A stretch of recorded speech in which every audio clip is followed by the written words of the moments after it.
বন্ধুরা, তোমাদেরও কি আমার মতন একই অবস্থা? দাঁড়াও দেখাচ্ছি, ওয়েট, কি দেখাচ্ছি দাঁড়াও।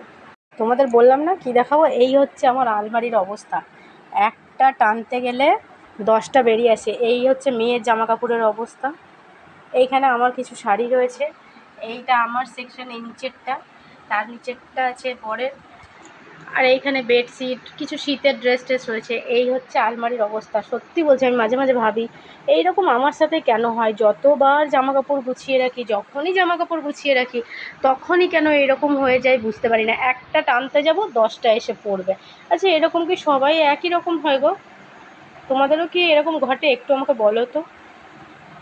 সত্যি বলছি, এই আলমারি নিয়ে আমি মানে আমার মাথাটাই খারাপ হয়ে যাচ্ছে। মাঝে মধ্যে ভাবি আলমারিটা এরকম সোজা না দাঁড়িয়ে থেকে যদি এটাকে শুইয়ে রাখতো, তাহলে যদি জামা কাপড়গুলো পাট পাট করে ভাঁজ করা থাকতো। আর সারা দিন জামা কাপড় গোছাতে গোছাতে গোছাতে গোছাতে আমার মাথা খারাপ হয়ে যায়। একটা